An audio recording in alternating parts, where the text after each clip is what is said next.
Kate Falcha. Welcome to Irishgrannyhelen. It's time for our book again, and this is video number 6. Number 6 in The Invasion of Eden by Paul Wallis. And I'm recording this on Thursday because of family stuff, and I'm keeping my fingers crossed that this will work. If it doesn't work, you're not even going to see this, so I guess it doesn't matter.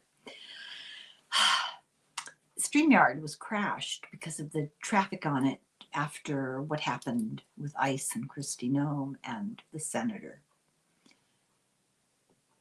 All right. Oh, before I start, thank you.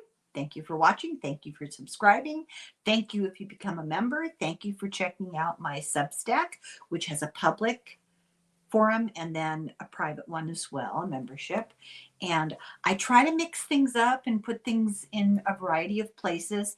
I'm doing my best. Bear with me. Denise and I recorded something the other day that fouled up in a dramatic way. And all day long, she worked on editing that. And every time she edited it, she sent me the wrong one. And I finally did manage to get the amended version on my channel. So if you've seen it on her channel and it drives you crazy, you can come on over to my channel. Sign up while you're at it. Also, I do private readings. So if you're interested in that, contact my email down below. Let's get to work here. Let's read the next chapter in Paul Wallis's really interesting book. And I believe this really gets to the meat of the issue, the purpose of what's going on. Chapter 14, Stressors and Sound Bites. And it starts in Hawaii in 2024. So making reference to this ancient government from the past, this hierarchical control system, in some myths, dragons, in some stories, serpents, feathered serpents, flying serpents, reptilian beings. There's a thread of commonality that runs through all these stories, but they all share one thing: it's control by fear.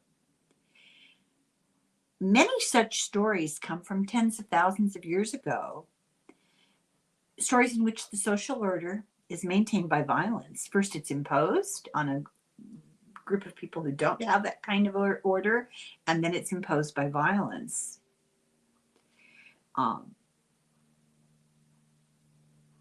And it includes public burnings. And in parentheses, I put reminder, and I don't remember what I'm supposed to be reminded about.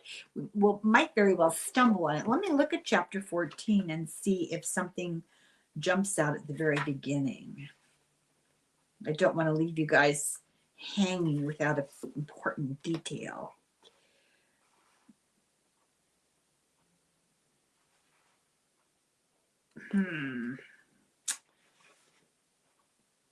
Don't see something specific that I should mention. So let's just keep going here. It can't be that vital. Paul Wallis says the democratic governments can't do like public burnings. Oh, I know what it meant. It's come back to me. The public burnings were a reminder. They were a physical, visual reminder to the people of who was in charge. I knew I'd figure it out. Democratic governments can't do this, but they exert force by proxy agencies. The police, the army, private militia, security companies, ICE.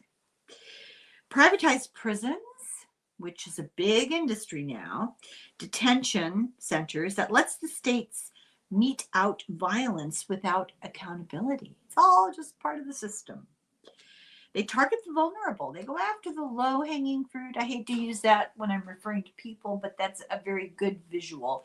Minorities, protesters, asylum seekers, the homeless, convicts, the mentally ill, the vulnerable, people who don't have a lot of money for a fancy lawyer, people who may have to be on public transportation and can't get themselves out of public issues. People who have rattle trap cars that fall apart and then they get in trouble with the government.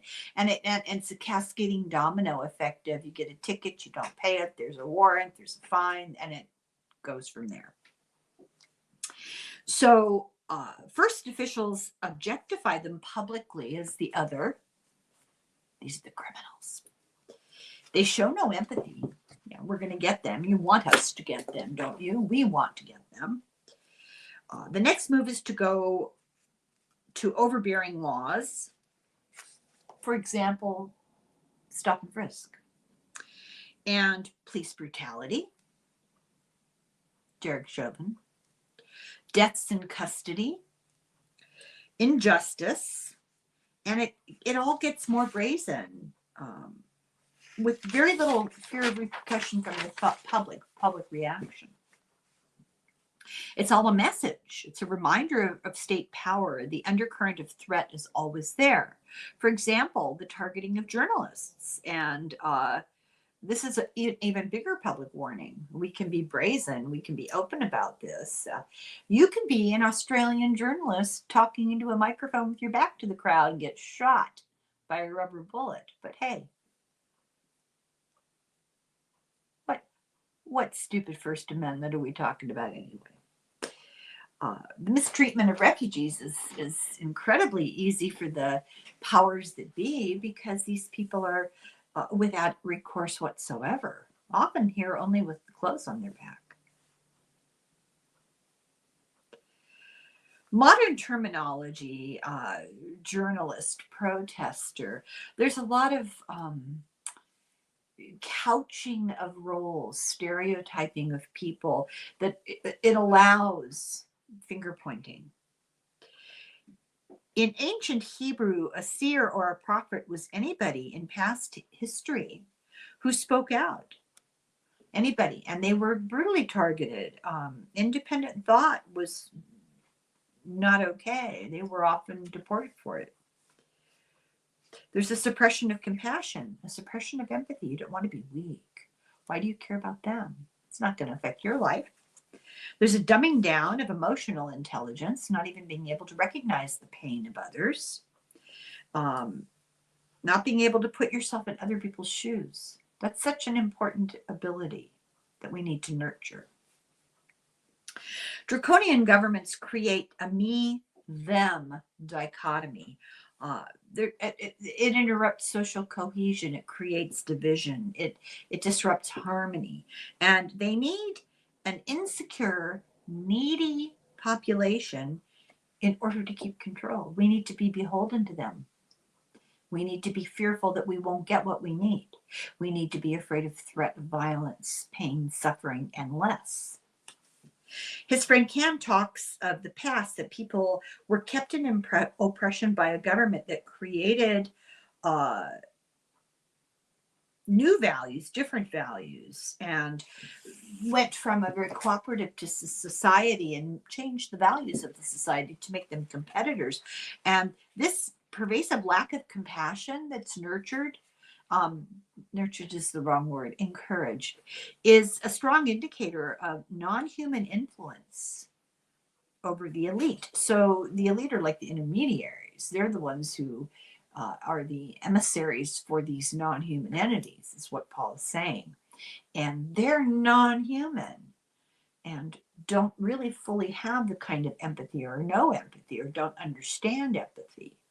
And they let the elite do their dirty work. Paul uses government policy of economics as an example. Econometrics is really the term. It's how we've been taught to view the economy in value-free terms. The economy has nothing to do with the well-being of people, right? It's all very statistical and cold-blooded. Exchange rates, averages, indexes. It's intended to condition the viewing public who have no real understanding of what these economists are talking about. We're not meant to understand. We're meant It's meant to remove the human element. It's meant to keep us out of an understanding of it up here so that we don't feel it here, and then we can't resist here. Why don't they humanize the economy with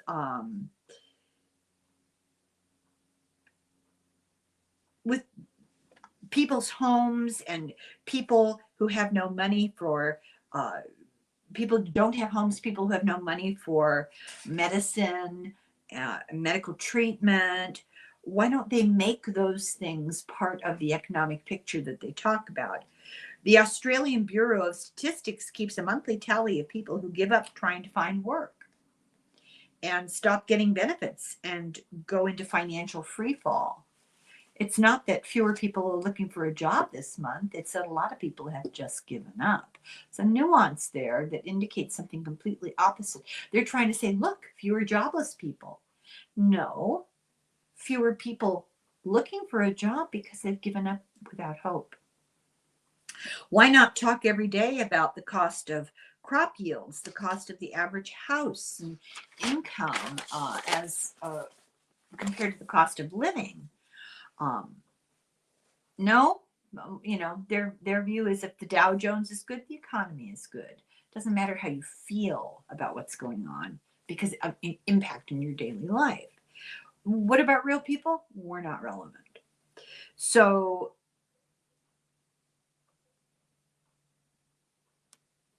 whose economy is really being described when they talk about the economy in these kind of cold-blooded terms? Whose interests are being served? We need to be aware enough to understand that those are the questions that need to be asked. We're encouraged to celebrate gains for corporations. Oh, the Dow Jones is up. I'm so glad. So what? So what are the social costs? Econometrics, it's dispassionate language. We need to use language that's based on values. Adam Smith talked about untrammeled economic forces and about them being amoral. And therefore, metrics are dispassionate. Measuring effects, taking statistics, removes that human element of emotion, compassion, feeling. There's a government disinterest in the well-being of people openly on display. So that there's clean water for corporations, but not for people. High profit margins for corporations and food producers and high toxicity for the consumer and a lower quality of life and a lower lifespan.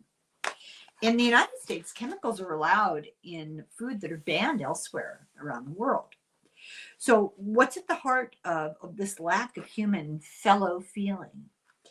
Ancient narratives would all blame the leaders, Yahweh, Enlil, the Jade Emperor, Ahumanu, not having feelings for humans because they weren't human. Paul heard this while writing this chapter.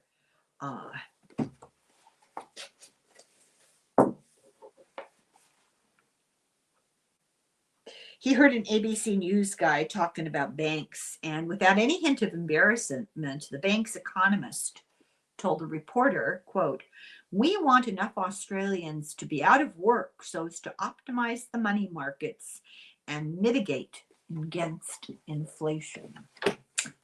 Okay, who's the we that wants that?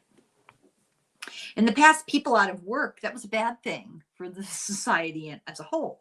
Today, it's a device to optimize the money markets. Paul hits the nail on the head. I'm sick of all this gobbledygook that hides the reality of mistreatment of people. He described towns in Australia, which has I believe, the 12th largest economy, I think, in the world. They thrived a generation ago, and today they're not even viable. They're abandoned, demolished, businesses, homes, infrastructures, all decayed, empty. But the economy hasn't shrunk. So what's going on here? In 1980 to 2022, the GDP increased by a factor of 6.5. So where is the money growth going? This mirrors the land enclosures in England. Uh, the rich keep taking more and more space, condensing the poor into urban areas. Large cities thrive, and the smaller outer communities go into ruin. And there are videos on YouTube of people who just drive around across the country and record this. They talk about what year the highest population was, what the population is today, what economy was when the population was at its height, what the industry or the business or whatever was, and what it is today. How many jobless, how many homeless, how many empty houses, what's the average income, what's the average age, what are the demographics, percentage of men, percentage of women, average family income. Truly interesting information. But people get corralled and forced into increased density, and it's impoverished urban housing, and the infrastructure is not kept up because they don't care. For example, in 2015, the government of Australia, this, I couldn't believe this. I don't know why I found this so shocking, because on one level, this is what happens, but the government of Australia defunded 150 regional communities, took all their money, no infrastructure, no industry, no essential services, no water, sewer, power, no garbage collection, no public school, no health services, no educational support. What was going on here? A lot of these were Aboriginal communities. They want them to assimilate. They want them separated from each other, out of their cultural context, away from their ancestral land, corralled into low-income housing, deprived of culture, deprived of language, deprived of community. There's no schools in these communities now because there's no government money for it. So what are people going to do? People have children. They have to ship their children out to live with families in the cities, away from their parents, or the parents have to move. But they're breaking up communities and they're breaking family structure. What's the common factor? They're all indigenous, and they occupied these areas for tens of thousands of years. And then now the decision to stay on traditional land abandoned by the government is called a lifestyle choice by the government. If you make this lifestyle choice and you suffer, that's your problem, because it's your lifestyle choice. You've chosen poverty. This is what the Australian government told them. You've chosen poverty. And not pointing fingers only at Australia. This is where Paul lives. It's what he knows best. But I think we could best him on some of this stuff. The government argued that they need full participation in Australian life. What is that? Deculturalization. They just don't want them to be Aboriginal identified anymore. They want them absorbed into the mainstream. They're being forced to surrender their children, and this is common in history as a means of breaking communities apart. This is profound psychological assault presented as economics and math. There's no mention of the racism and assimilation or of the absorbing of the culture into a mainstream. It's just math. Human leaders are capable of inhumanity, that's for sure. He's not arguing that all bad leaders are not humans. They're capable of it, but draconian leadership, that style, links directly back to the earliest cold-blooded influence of dragon invaders of the ancient past.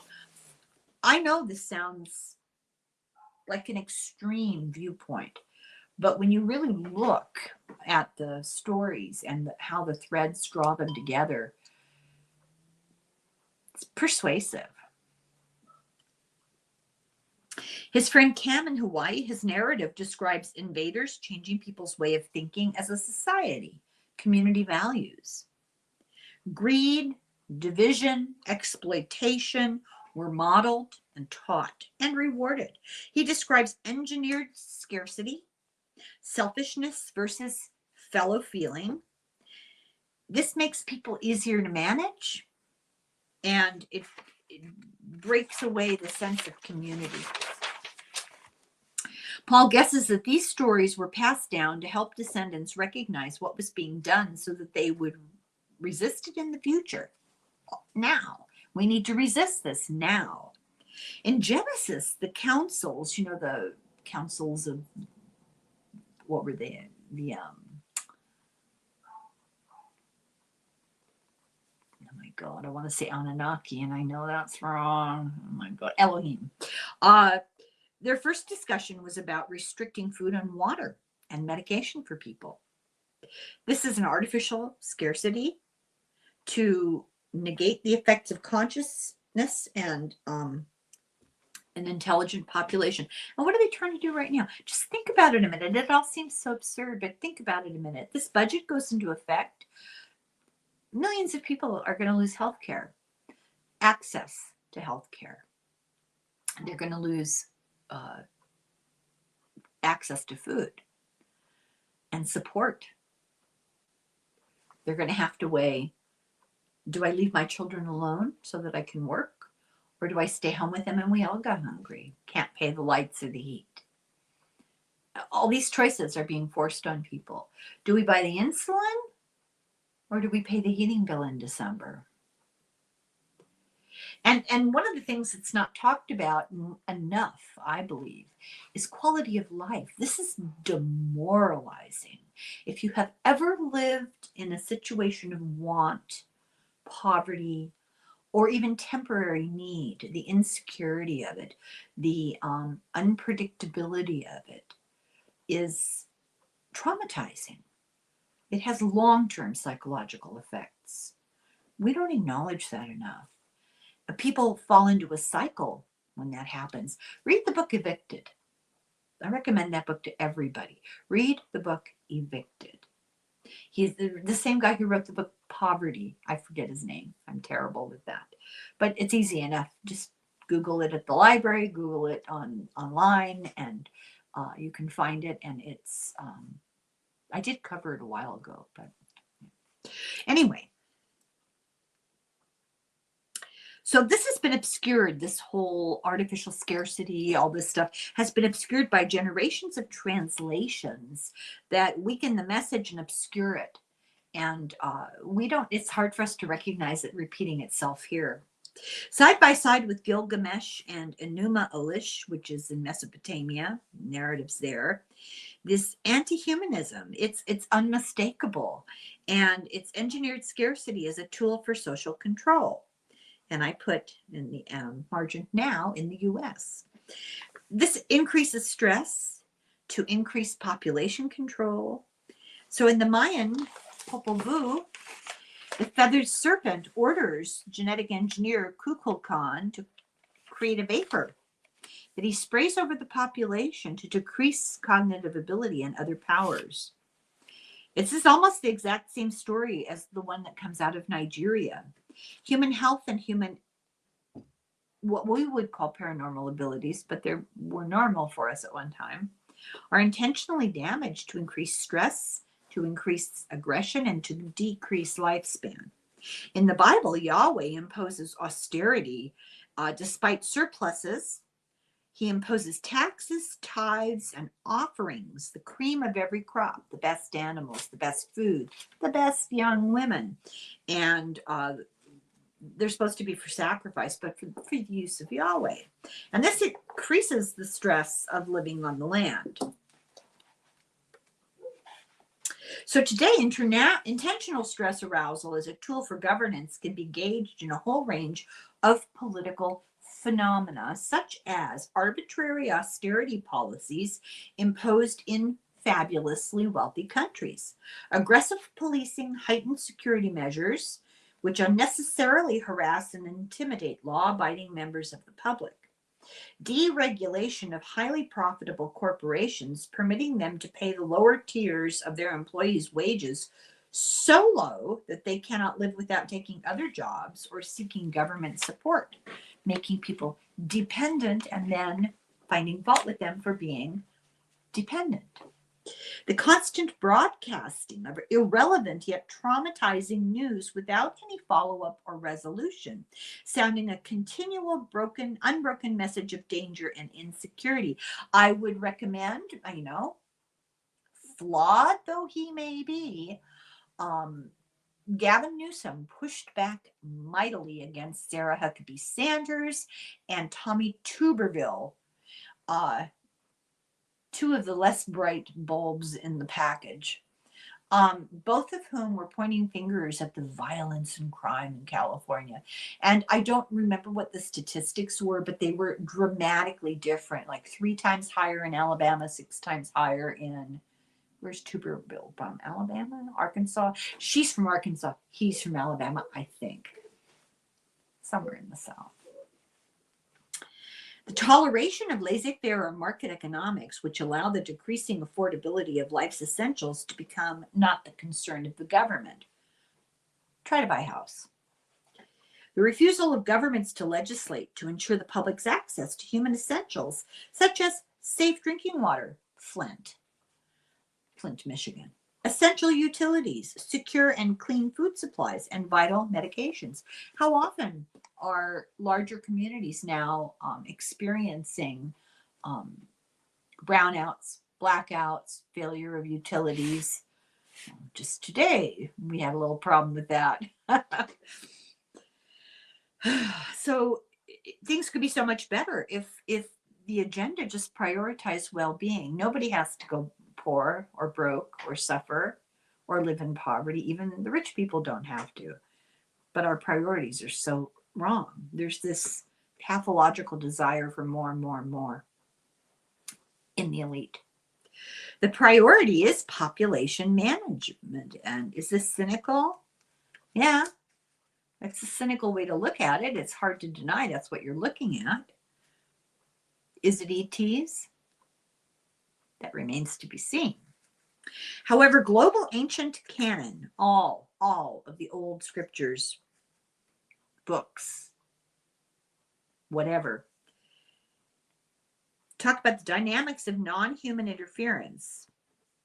These cultural shifts of the past are all attributed to ET interference and annexation. Every single culture on the globe at some point has pointed fingers at beings from the stars, outer space, above the sky. And we're told by our ancestors, watch out for this in our time. It repeats itself. Paul refers to a 4th century hermit named John Cassian, a believer in accessing higher cognitive abilities, a practitioner in downloading cosmic knowledge. He was from an area between Romania and Bulgaria, between Danube and the Black Sea. He advocated maintaining personal serenity by moving in spirit away from the evil. Cantaria contratis curantur. Opposites are healed by opposites. The people with empathy and compassion cannot be manipulated by the opposite spirit, putting his practices into effect. Xenophobia, propaganda, the demonization of others won't work if you hold love in your heart. It sounds naive, far too simple. It's not easy to do, and it does work. In 1914, there was, I think we talked about this before, in World War I, the Christmas carols in the trenches, where I believe it was the Germans were singing Christmas carols, and the Allies on the other side of the trench could hear them, and they realized, these are just young kids like us, and they got together, played soccer, and they took a truce for the holiday. So Paul's belief is when handed fear and hostility, we should respond with choices rooted in love and understanding. Oh, I'm putting this to the test this weekend.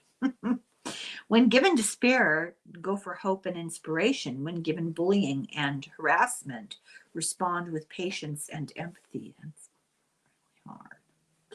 When our love and solidarity exceeds the fear of Dungeons and Dragons, we will be able to confront them and let them know that their era of terror is over. Love conquers fear. It empowers people to overcome an agenda of an oppressive regime. His examples are Gandhi's passive resistance, the civil rights movement, Mandela. Moving in opposite spirit has power. Okay, let's see here. When those who govern us face a public that is less fearful and more courageous, less atomized and more united, less paranoid and more empathetic, less xenophobic and more compassionate, less selfish and more loving, then their appeal to the public also has to become more emotionally intelligent. So he reflects that stories of paleo contact are multifaceted. Not all invasions are nurturers and helpers who want to teach us how to plant. It's a spectrum. Many were good and bad. Some of them helped us in one aspect and not in the other. And kind of move beyond the friend-foe dynamic. We need to talk about communication and discernment. We need to get the facts. We need to be doing give and take. And then we need to use our internal discernment. He wonders if the old familiar stories began playing again with Eisenhower and Truman's agreements, because we know that there were things agreed to. Is Haim Eshed, the Israeli brigadier general, is he right? Is a new compact in place similar to the one made by Queen Liliuokalani of Hawaii? I hope I said that right. When the United States stole Hawaii, when the corporation of the Dole Company stole Hawaii. Do we have more options now than we did in the 1940s? We have more opportunity to communicate, and that can be good or bad. Chapter 15, Ancestors and Orchards, the Dolomites, Italy. In 2003 in the mountains, that was the name of the mountains I was trying to think of yesterday that were in Italy. That was it. Never mind. The facts always show up. 2003 in the mountains feels very much like home to Paul. As a pastor, he remarks on the high amount of work and the high amount of stress and the low amount of money to go along with that job.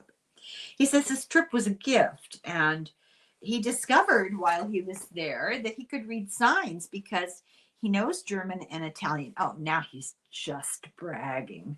He knows German and Italian, but there's also a third language in this area that feels very familiar. His guide tells him it's because he learned Latin, and this language is based on Latin. He is looking at a local dialect called Ladin, Ladin. I don't know if it's pronounced Ladin or Ladin or Ladin. I'm not sure, but it's Ladin. And it's directly from Latin as spoken 2,000 years ago in the Roman Empire. It's the closest language to Latin. I have to go there. So the tour guide tells him about the history. This is really interesting.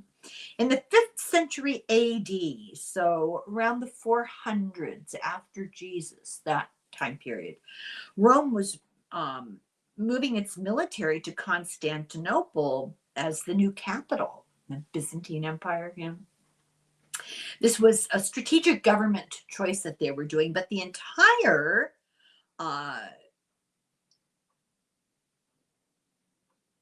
Tyrolean legion deserted because they didn't want to leave the mountains.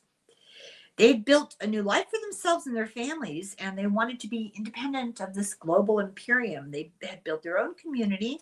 They became self-sufficient, and they spoke that same Latin language of the early Roman Empire for 1,500 years. So as the empire wound down, it collected taxes, but it provided very little of service, or none. Its interest was removed from the citizens in Western Europe to the New Rome in Constantinople. So, they were like, why should we be paying them taxes? We're getting nothing. People felt disconnected from the empire, and eventually they did the same thing as in the Tyrol. So the Tyrol, these are the mountains, at the top of Italy. And then they were the ones who spoke the form of Latin and decided, no, we're not going with you. You go on ahead to Istanbul, Constantinople. We're going to stay right where we are. Eventually, large chunks of Western Europe, today's Western Europe, felt the same way. What's in it for us? Why should we be paying you taxes? What are we getting from you? Nothing. If Rome won't help us, we'll just have to help each other, is what they finally came to the realization. There was a social vacuum, and they formed a collaborative community. This was led by the example of Benedict of Nursia at Monte Cassino. In the 6th century, he was a Roman Catholic dropout. He had been, I guess, a monk or a priest and cut ties. Monte Cassino, that might ring a bell. It was a very, very famous stronghold battle during World War II. Taking Monte Cassino, the Germans had it, and they had the high point, right? The advantage. And they were on top of a rise, as well as being a big stronghold. So Benedict, he focused on social structure based on I don't know how to pronounce this, coenobitics, which means household life. So let's read about that and pretend that you didn't hear what I said.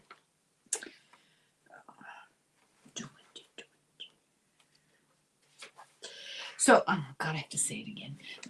The Coenobitic communities of the 6th century comprised monks, nuns, families, tenant farmers, scholars, researchers, scientists, engineers, medics, writers, students, and employees. Working together, these communities generated strong local economies for the districts that they served. Their economic enterprise centered on local farming and manufacturing. Yet these social pioneers did far more even than that. Their Coenobitic villages became Europe's local nodes of international communication. Literacy, education, agronomy, medical science, materials science, civil engineering, and technology. Schools with education in them, farming with agricultural science in it, medicine with the most recent progress, hospitals with patients and nurses, libraries with books in them, pubs with beer, windows with glass. These all came to the de-Romanized territories of Western Europe through the enterprise of communities following Benedict's model, which had codified a way to organize and create new local patterns of economy. It was social enterprise on a scale which was desperately needed in that period when the larger structures of New Rome had abandoned any commitment to its Western citizens. They began with disenfranchisement and disinvestment, much like in the West today, especially anyone outside cities. The rural Rust Belt would be an example. Australia, with the 12th biggest economy, has 0.3% of the world population, but the median income is 3 times that of the USA. That's astounding. However, 3.3 million people live below the poverty line. 1 out of 8 people depends on charities, recycling shops that sell used goods or to help the poor, including food donations. So where is their share of the great median income? What's going on here? His church was part of a group that staffed an overnight place for the homeless. And especially because of the premier, criminalized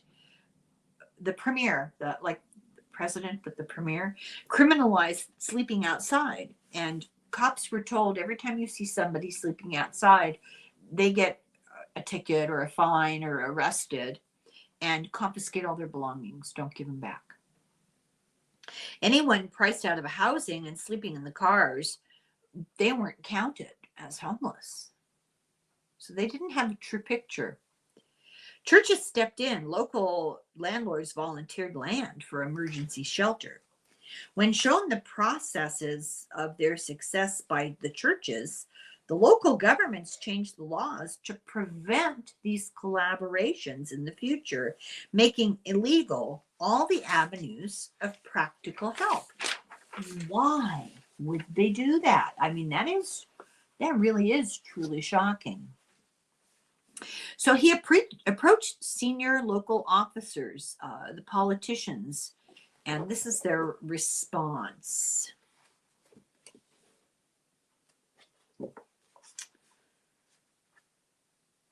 He said, these are 3 simple amendments to recent legislation that would begin to correct the housing problem.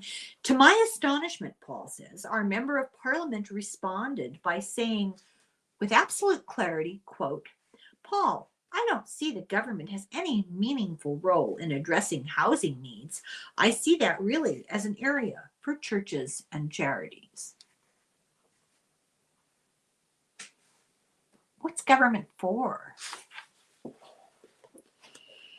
So then he said he had to go and attend to more pressing matters, is what he said to Paul. So the government is not interested in taking care of working people. This is taxation without representation, and it's the interests of the government pitted against the interest of people. So he's transported in memory to his grandparents' home. They had a dirt floor, no electricity, no plumbing. They grew all their own food, orchards, vegetables, everything.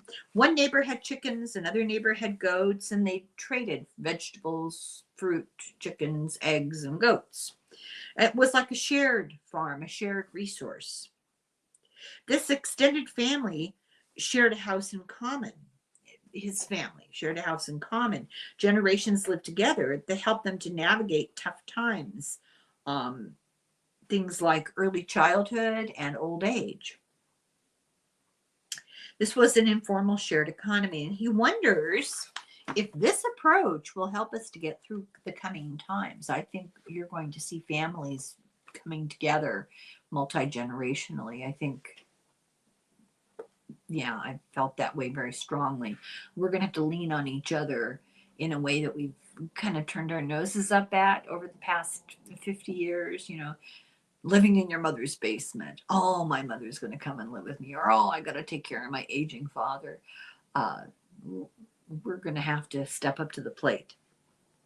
Perhaps opening our homes to others beyond our related families. Or companies owned by employees. Now, that's an idea that's time has come. Personal investment in working together will lead to success. We all can create and occupy our own local economies. This is a grassroots, a movement in a positive direction. And something has to step up when the government fails us and forgets us. His friend Cam says, Paul, he talks about their beautiful place they have. He says, Paul, what you have just described, this is how it was before the Mo came, before the arrival of the Ahumanu. It was a world where we were not divided against ourselves. We were a community. As invaders took over larger constructs like the whole economy, politics, law, their ancestors rebuilt a grassroots culture. He said, we felt each other's concerns.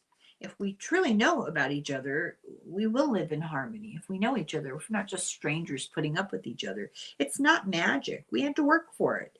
It's an equilibrium that's established over time. You develop empathy and solidarity, and you get practical results. Oh, better not put this book down. Paul, for you and me to thrive in a society that's been hijacked by inhuman forces, the question is really about how human you and I want to be. What does it mean to be human? It means to live intelligently and from the heart. So seek a heart connection with your friends, your neighbors, and your local community, and find ways to help each other at those levels. I read cards the other day, and that's exactly what I talk about in my membership. Whatever skills you have, make sure you pass them on to the next generation and to anyone who needs them. Grow your own food. You only need a small strip of land to feed a family. And if you grow fruits and veggies, you will always have more than enough to share with others. Live in your environment. Don't live behind locked doors inside. Connect to nature. It's the best medicine. Well, okay. Tell stories. Remind ourselves that we're empathetic and compassionate. Nurture children and how they interact with animals, nature, imagination, and intuition. I'm going to throw this in. Put away the devices. Don't hand kids an iPad or a phone to occupy their time. Give them a pad of paper and pencils. Give them a book. Give them a game. Keep intuitive knowing open and don't allow yourself to be lied to and deceived. Serve one another and the environment. Move out of big cities is his recommendation. And there is a demographic shift in Australia. It's disrupted national policy, which was about concentrating population in dense housing and not in nature, but people have been resisting it. The biggest concern is not UFOs and ETs, but shifts in the way of life and the direction of culture towards compassion or mechanization, harmony or division, imagination or coma, smarter or dumber, healthier or sicker. We need to move in a human direction, without division, without competition. I'm big on that. To empathy and harmony, without selfishness and greed, not working for others for money, but to enjoy the fruits of our own labor and of the earth. Protecting a way of life, the culture that we build, should be our number one priority. We aren't alone. We have always had company, and there's a real need to acknowledge that from these stories, to listen to them and to not deny them. So this is the end of video number 6, and I know that's a little bit short, but I'm going to end it here. I think Saturday today is going to be a big day, so I'm sure people will be otherwise occupied. Also, what was I suggesting that you look in? Oh, look at those short videos of people driving around the countryside, and especially in the South. It's very, very revelatory. I'll try to put a link in the bottom of this. I can't promise that I'll remember, but I will try. So thank you very much for watching. Have a safe weekend. Stay safe, please. Slán go póil. Slánte.